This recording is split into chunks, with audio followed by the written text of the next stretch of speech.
ጤና ይስጥልን ተመልካቾቻችን ከፋና ሚዲያ ኮርፖሬሽን ግንባታ ላይ ትኩረቱን የሚያደርገው የውሃ ልክ መሰናዷችን ተጀምሯል። በዛሬው የውሃ ልክ መሰናዷችንም የተለያዩ ጉዳዮችን ይዘናል። ቀዳሚ መሰናዷችን እይታ ነው። ቀለም ላይ ትኩረቱን አድርጓል። ቀለም እንዴት ይመረታል ስንል በፋብሪካ ተገኝተን እናስቃኛቸዋለን። ስመኝ ስዩም ፕሮግራሙን መራለው። ተመልካቾቻችን እስከ ፕሮግራማችን ፍጻሜ ድረስ አብራችን ሆኑ።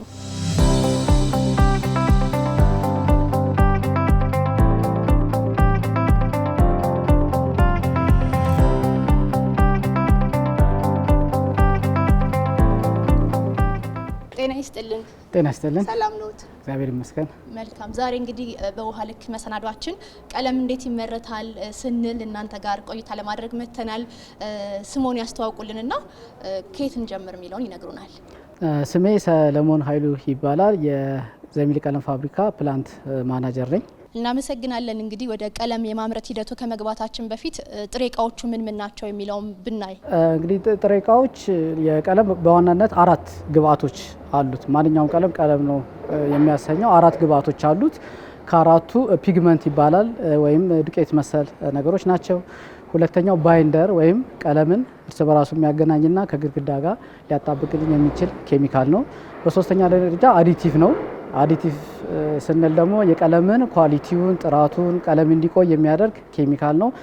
በአራተኛ ደረጃ ሶልቨንት ይባላል። ይሄም ከቀለሙ ውህደቱን እንዲፈጥር የሚያደርግ ሚዲያውን ጥሩ ሊያደርግ ለሚችል እንዲፈጭ እንዲዋሃድ የሚያደርግ ሶልቨንት የሚባል ኬሚካል አለ።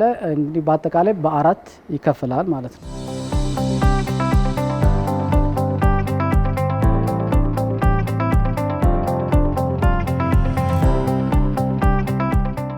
ቀጣይ ወዴት ነው የምንሄደው? ቀጣይ ቀለም እንዴት ይመረታል የሚለውን ለማየት ወደ ምርት ክፍል እንሄዳለን ማለት ነው።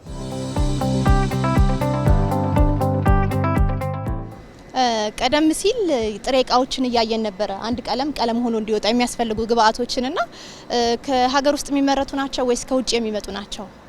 አብዛኛው የቀለም ምርቶች የጥሬ እቃዎች የሚመጡት ከውጭ ነው። ኦልሞስት 80% አካባቢ ከውጭ ነው የሚመጡት። 20% ነው ከሎካል የምንጠቀመው።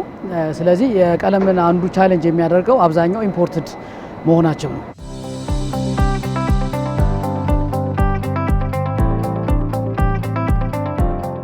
አሁን እየገባንበት ክፍል ምርት የሚመረትበት ክፍል ነው። ይህንንም የምታስጎበኘን የድርጅታችን የምርት ኃላፊ የሆነችው ጤና በላቸው ትሆናለች። በመሀል ከኔ ጋር ተመልሰን እንገናኛለን ማለት ነው። ጤና ይስጥልኝ። እንኳን ደህና መጣሽ። እንኳን ደህና ቆያችሁ። አሁን ፕሮሰሱን ልናይ ስለሆነ ፋብሪካ ስለምትገቢ ስለሚሆን እቺን ነገር ለብሽ ነው። እሺ፣ አመሰግናለሁ።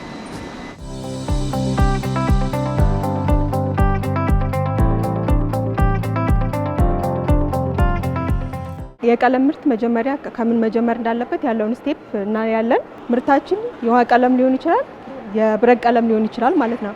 ባለን ነገር ፕላን ባረግነው መሰረት እያንዳንዱ ምርት የራሱ የሆነ ባች ነምበር አለው። ስለዚህ ቅድሚያ የምናደርገው ምንድነው? ለሌብል ባች ነምበር እንሰጣለን። ለሌብል ባች ነምበር ከሰጠን በኋላ ወደ ምዘና ይሄዳል። ወደ ምዘና በሚሄድበት ሰዓት መዛኙ ከኬሚስቱ ጋር ይሆንና እነዛን ጥሬ እቃዎች አዲቲቭ፣ ፒግመንት፣ ሶልቨንት፣ ሪዝኖችን ሬዲ ያደርጋሉ። ከዛ ፊለሮችን ደግሞ እዛ ጋር ፎርማኑ እነዛን እንዲያስመዝን እናደርጋለን ማለት ነው። ከዛ በኋላ ፕሮሰሱን አብረን እናያለን ማለት ነው። እነዚህ ጥሬ እቃዎች ፊለር ይባላሉ። እነዚህ ለቀለም ዋና ግብአቶች ናቸው። ቲታኒየም፣ ጋላክሲ ሳይሆን አልሙኒየም ሲሊኬት የሚባሉ ናቸው።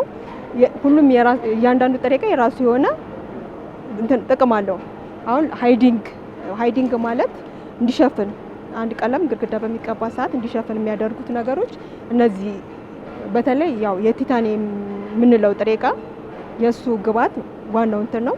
ከለር ቲንት በምናደርግበት ሰዓት በምናቀልምበት ሰዓት የምንጠቀመው እነዚህን ግብአቶች ስንጠቀም ነው ቀለም ሆኖ እንዲወጣ የሚያደርገው ማለት ነው። መልካም፣ እናመሰግናለን። ቀጣይ ወዴት ነው የምንሄደው? ቀጣይ ወደ ማቀላቀያው ማሽን እንሄዳለን ማለት ነው። እሺ፣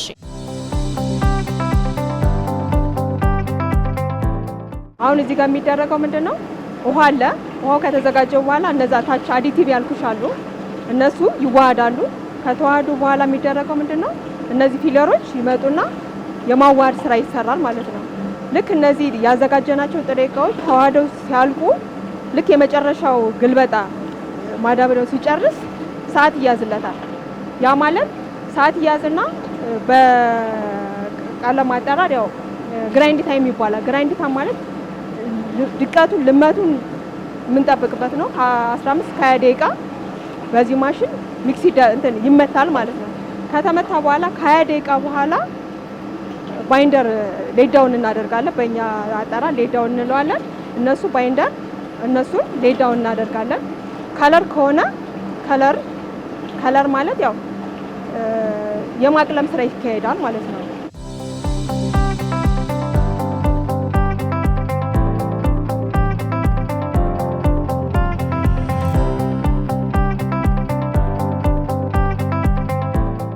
አሁን ፊት ለፊታችን የምናያቸው የግብአት ወይም ጥሬ እቃ ምን ይባላሉ? አገልግሎታቸውስ ምንድን ነው? ይሄ ኮፖሊመር ይባላል።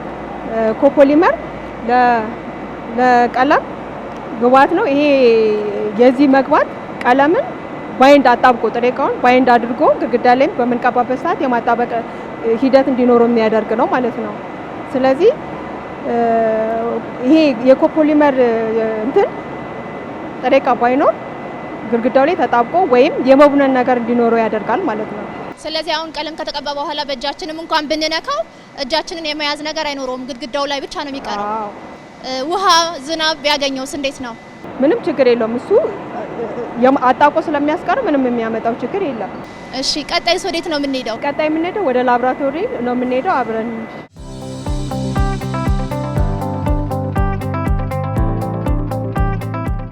አሁን ያለነው ጥራት ክፍል ውስጥ ነው።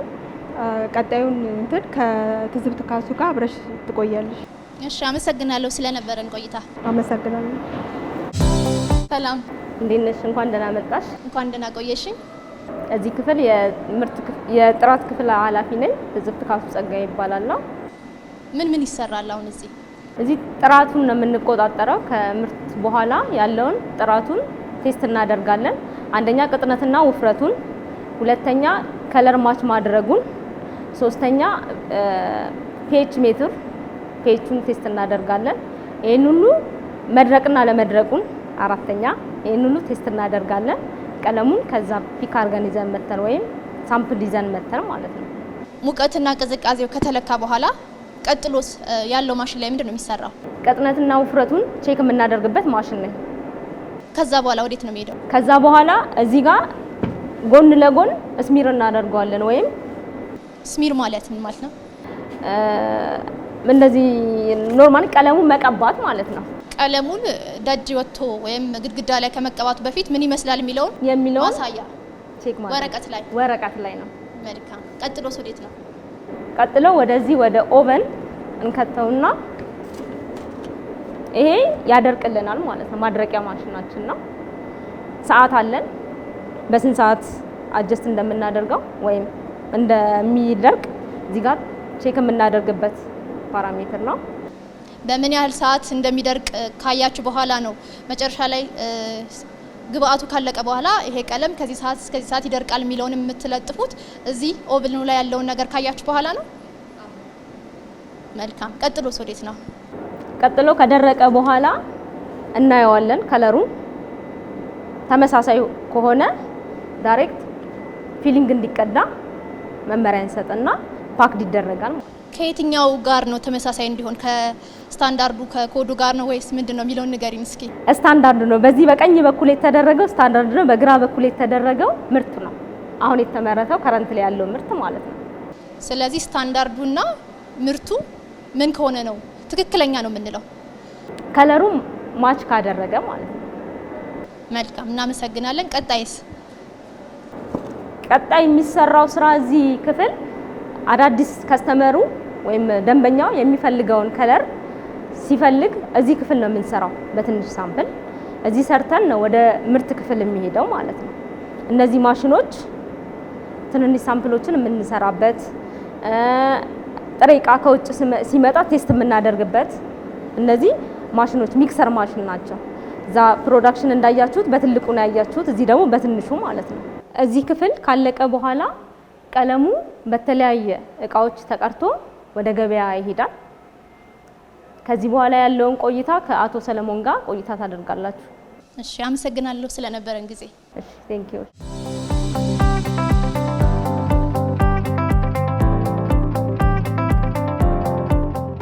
እሺ ታረስ እንዴት ነው? እንግዲህ ከጥራት ክፍል ከላብራቶሪ ክፍል ወጥቻለሁ። ጥሩ ቆይታ ነበረኝ። በጣም ደስ ይላል። እንግዲህ ባየሽው ነገር ደስተኛ እንደሆንሽ አስባለሁኝ። እንግዲህ በቀጣይ ወደ ምናመርታቸውን የቀለም አይነቶች እናያለን ማለት ነው። ብዙ አይነት የቀለም አይነቶች አሉ። ከዛ ውስጥ የተወሰኑትን ለማየት እንሞክራለን። አዳዲስ ቀለሞች ክሬት ያደረግናቸው አሉ። ኢንተርናሽናል የሆኑ ቀለሞች በስፋት አሁን በፕሮጀክቱ ላይ እየተሰሩ ያሉ ቀለሞች አሉ። እነሱን እናያለን በዲስፕሌይ መልክ ማለት ነው። መልካም።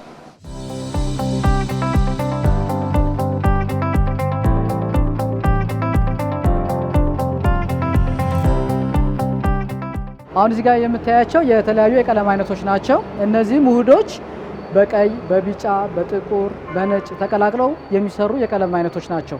የድርጅቱ ስታንዳርድ አለ። ከስታንዳርዱ ውጪ ደግሞ ከስተመሩ በሚፈልገው ወይም ደንበኛው በሚፈልገው ፍላጎት መሰረት ማንኛውንም የከለር አይነቶች መስራት እንችላለን። እንደሚታወቀው ቀለም ብዙ አይነት ነው፣ ኢንፊኒቲቭ ነው። እንደውም በዓለም ላይ ወደ 20 ሚሊዮን አካባቢ ቀለሞች አሉ ተብሎ ይታሰባል።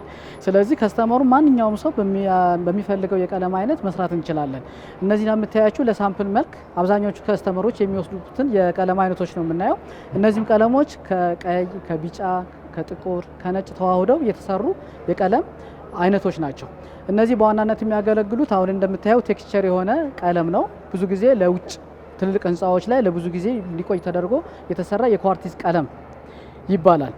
ይሄ በፊት ላይ በብዛት በአገሪቷ ላይ የምንጠቀምበት አብዛኛው ሰው የሚጠቀምበት የቀለም አይነት ነው። አሁን ላይ ግን እንደ ኮንቴክስትራ፣ ኮንቴክስቹዋል፣ ሃይ ግሎስ፣ ሃይ ፕራይም የሚባሉ የተለያዩ አዳዲስ ቀለሞች እና ሃይ ኳሊቲ ከ8 ዓመት 6 ዓመትና 4 ዓመት የሚቆዩ የቀለም አይነቶች በአሁኑ ላይ ወደ ገበያ ላይ እያስገባን እንገኛለን በስፋት።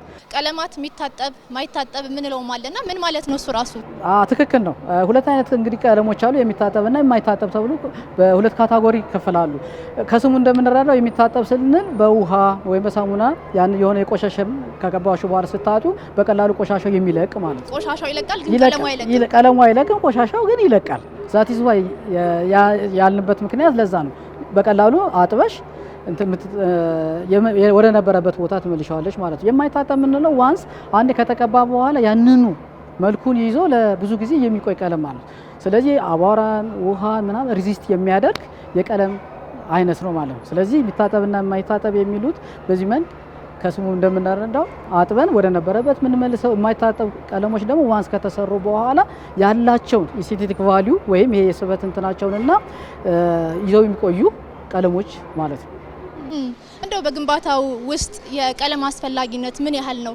ቀለም ባይኖር ግንባታዎቻችን ምን ይመስሉ ነበር? አሪፍ ጥያቄ ነው። እንግዲህ ለግንባታዎች በጣም ወሳኝ እንግዲህ በብዙ ሚሊየንስ ቢሊየንስ ማውተሽ ግንባታዎች ልትገነቢያለሽ፣ ግን መጨረሻ ላይ ቀለም መቀባት ግድ ነው። ምክንያት አለው።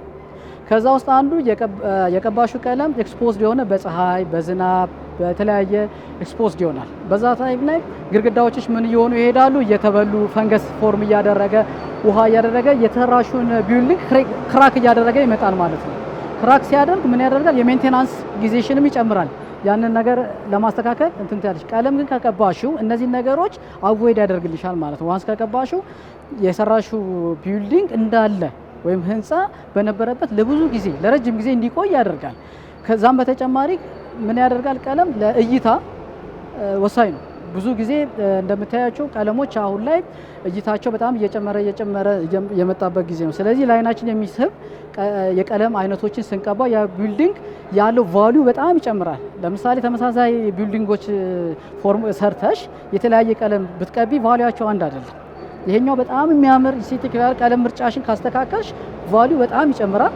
ያኛው ደግሞ ብዙም ያልሆነ ደግሞ ይሄኛው ነው ብሎ ዋጋው ይጨምራል ማለት ነው። ስለዚህ ለግንባታችን የቀለም አስተዋጽኦ በጣም ከፍተኛ ነው። ስፔሻሊ አሁን ሀገራችን በጣም እያደገች ነው። የቀለም አመለካከትን በጣም እየተቀየረ ያለበት ጊዜ ነው እና የቀለም አስተዋጽኦና ለቢልዲንጋችን በጣም ከፍተኛ አስተዋጽኦ ያደርጋል ማለት ነው። ያን ብቻ ሳይሆን ቀለም ባይቀባ ያ ቢልዲንግ እንዳልኩሽ የተለያዩ ሽታዎች ሊያመጣ ይችላል። ብዙ ሳይድ ኢፌክቶች ያመጣል ማለት ነው። ስለዚህ እነዚህን ሁሉ የሚከላከልልን ቀለም ነው ማለት ነው።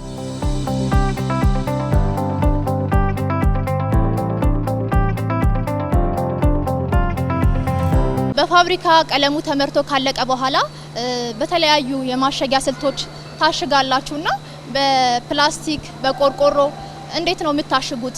ያስተሻሸገ የብረት ቀለምና የውሃ ቀለሞች የሚታሽጉበት ፓኪንጋቸው መለያየትም አለበት፣ ይለያል። ለምሳሌ የውሃ ቀለሞችን በብረት ማሸግ አንችልም። ስለዚህ በብረት ስናሽገው ዝገቶች ስለሚያመጣ ቀለማችን ይበላሻል ማለት ነው። ስለዚህ በፕላስቲክ ስታንዳርዱን የጠበቀ ሎካሉ ላይ አሉ፣ በእነሱ እናሽጋለን የውሃ ቀለሞችን። የብረት ቀለሞችን ደግሞ ስፔሲፊካሊ በጣሳ ነው የምናሽገው። ስለዚህ ያም የሆነበት የራሱ ምክንያት አለው። ቀለሙን ያለውን ኳሊቲ ጠብቆ መታሸግ ስላለበት ማለት ነው። የአስተሻሸጋችን በተለያየ ቮሊዩም ሊትር ሊኖር ይችላል። ባለ 4 አለን፣ በባለ 50 አለን። ከስተመሩ በሚፈልገው ኢቭን ፓክ እናደርጋለን ማለት ነው። ስለዚህ አስተሻሸጋችን የውሃ ቀለም በፕላስቲክ እናሽጋለን፣ የብረት ቀለምን ደግሞ በቆርቆሮ እናሽጋለን ማለት ነው። ቀደም ሲል አስተሻሸጉ ላይ የብረት ቀለም ለብቻ ይታሸጋል፣ የውሃ ቀለም ለብቻ ይታሸጋል እያሉን ነበርና የብረት ቀለም የውሃ ቀለም እንድንል ያደረገን አገልግሎታቸው ነው። ምንድነው ልዩነታቸው? እሱን እስኪ ንገሩን። አገልግሎታቸው ነው። አገልግሎታቸው የውሃ ቀለም ስንል አብዛኛው ለውስጥና ለውጭ ግድግዳ የምንጠቀምባቸው የቀለም አይነቶች ናቸው። የብረት ቀለም ስንል ከስሙ እንደምንረዳው ብረቶችን የምንቀባበት የቀለም አይነት ማለት ነው። ስለዚህ የሁለቱ ልዩነቶች ይሄ ነው። ከነዚህም በተጨማሪ ሌሎች ኢንዱስትሪያል ፔንቶች አሉ። ለምሳሌ ለገራጅ አካባቢ ላይ የምንጠቀምባቸው ኢፖክሲ የሚባሉ ቀለሞች አሉ። ፋስት ድራይንግ የሚሆኑ ቀለሞች አሉ። ለማሽነሪዎች የምንጠቀምባቸው የተለያየ የቀለም አይነቶች አሉ። ከውሃና ከብረት ቀለሞችም በተጨማሪ ኢፖክሲ፣ ኢንዱስትሪያል ፔንቶች፣ ሚኔራል ፔንቶች ለምሳሌ እዚህ አካባቢ ላይ የምታያቸው ሚኔራሎች ለተለያየ ህንፃዎች የምንጠቀምባቸው ነው። ስለዚህ ከስሙ የብረትና የእንትን ምለው እንደ አገልግሎታቸው እንደ ጠቀሜታቸው ይለያያል ማለት ነው። ጥራት ትልቁ ነገር ነውና ቀለም በማምረት ሂደት ውስጥ ጥራቱን ለመጠበቅ የምትጠቀሟቸው ግብአቶች ምን ይመስላሉ? ትክክል ነው። እንግዲህ ቀለም ሲባል ቀለም ብቻ ሳይሆን ጥራት በጣም ወሳኝ ነው። ከምን ይጀምራል? ጥሬ ዕቃ ሴሌክሽን፣ ጥሬ ዕቃ ከመምረጥ ይጀምራል። ጥሬ ዕቃ ስንመርጥ በቀላሉ የሚበላሹ አሉ፣ ለብዙ ጊዜ የሚቆዩ አሉ። ያን ሰሌክት አድርገን ነው። አብዛኛዎቹ የጥሬ ዕቃ የቀለም ግብአቶች እንደሚታወቅ ከውጭ ነው የሚመጡት። ስለዚህ ሴሌክሽናችንን ፍሮም ዘ ቢጊኒንግ መጀመሪያ ሳምፕል አምጥተን ቼክ አስደርገን አፕሩቭ ያደረግነው ነው የምናመጣው። ያ ማለት ደግሞ ኳሊቲውን ስታንዳርዱን የጠበቀ ቀለም አፕሩቭ አድርገን ከውጭ የምናመጣው ማለት ነው። ስለዚህ መጀመሪያ ሮ ማቴሪያል ሴሌክሽናችንን መምረጥ አለብን ማለት ነው። ቆንጆ ኳሊቲ የሆነ ቀለም ለማምረት ከዛም በኋላ በአመራረት ሂደቱ ላይ ተጠንቀቀን ነው የምናመርተው። እያንዳንዱ ስቴፕ ላይ ቅድም እንዳየሽው ወይም ፕሮዳክሽን ክፍል ውስጥ እንዳየሽው እያንዳንዱ ስቴፕ ላይ ከመመዘን ጀምሮ እስከ መጨረሻ አውትፑት እስከሚወጣ ድረስ ያለው ሂደት በጥንቃቄ ኳሊቲውን ጠብቆ በብቁ ባለሙያዎች ነው እየተሰራ ያለው። ይሄም የቀለምን የኳሊቲ አንድ ስቴፕ እንትን የሚል ነው። ከተቀዳ በኋላ ደግሞ ወይም ፊኒሽድ ከሆነ በኋላ ደግሞ ፓኬጂንጉ በጣም ወሳኝ ነው። የምንጠቀመው ፓኬጅ በቀላሉ ውሃ ማይነካው መሆን አለበት። ስለዚህ እሱን ካሸግን በኋላ ስቶራችን ፌቨራብል የሆነ ቴምፕሬቸር ያለበት ቦታ ነው። በጣም የቀዘቀዘም ከሆነ ችግር ነው። በጣም ኦቨር ሙቀትም ከሆነ ቀለማችን ስለሚበላሽ ሞዴሬት የሆነ ቴምፕሬቸር ላይ ስቶር እናደርጋለን ማለት ነው። ከስቶሩም በኋላ ወደ ከስተመር በምናጓጉዝበትም በከፍተኛ የሆነ ጥንቃቄ ነው የምንወስደው። ስለዚህ እስከ ከስተመሩ እስከሚሄድ ድረስ የጥራቱን ከመነሻው ከምርት ጀምሮ እስከ ዴሊቨር እስከምናደርግበት ድረስ እያንዳንዱ ኮንትሮል የሆነ ነው።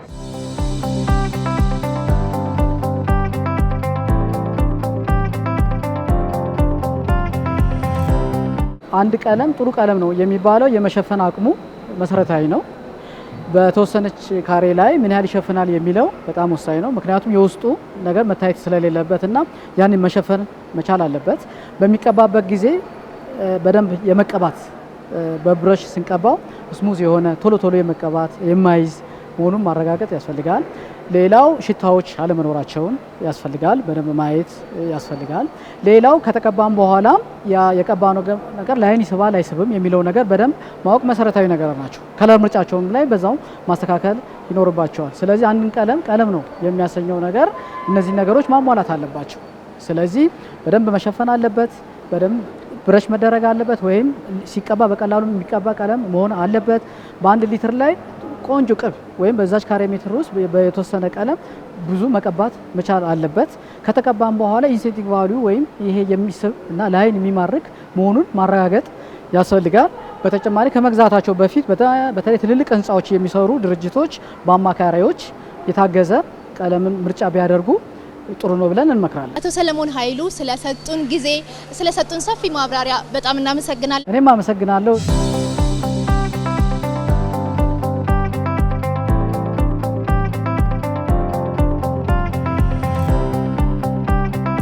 ተመልካቾቻችን ቀለም እንዴት ይመረታል ስንል ያደረግነው ቆይታ ይህን ይመስል ነበረ።